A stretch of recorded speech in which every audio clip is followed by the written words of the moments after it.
What do we have to gain from beauty industry transparency? You shared lots of thoughtful answers to that question when, just a few weeks ago, I made a post asking for your ideas about transparency here on LinkedIn. With every comment that shows up, I'm seeing transparency from a new angle. And on the face of it, beauty industry transparency is a very consumer-driven movement, and one that's changing the way brands innovate and communicate.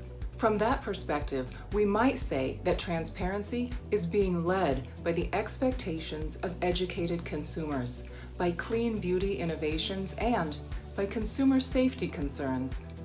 For some, beauty industry transparency is about ingredient disclosure, conscious sourcing, and ethics.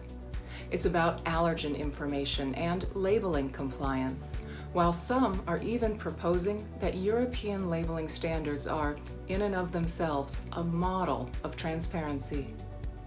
Or some say that beauty biz transparency is about clearing up intentional and unintentional inaccuracies and about getting the messaging right, the website copy complete, and meaningful certifications in place. Depending on who you ask, beauty industry transparency is within the purview of brands, of marketers, or of manufacturers. Beauty industry transparency can mean welcoming a true diversity of consumers, leaders, and stakeholders across the board.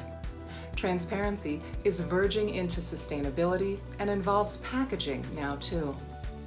Technology has a role to play in transparency. Blockchain, for instance, can give beauty consumers on-demand access to ingredient origin insights. The incentives for beauty industry transparency are not new, but there is a new intensity for full transparency in the cosmetics, personal care, fragrance, and wellness business. Transparency does now extend beyond the brand, back through the supply chain, and forward toward retail.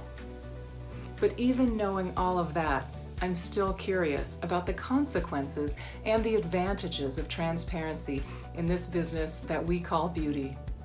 Is it something we're pursuing simply to meet consumer expectations and to stay in business? Or is there something to be gained by everyone?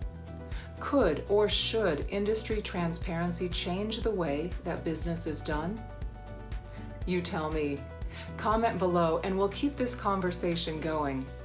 I read and reply to every comment that you make on my posts here on LinkedIn, so please do share your thoughts below. And thanks so much for watching DUviews.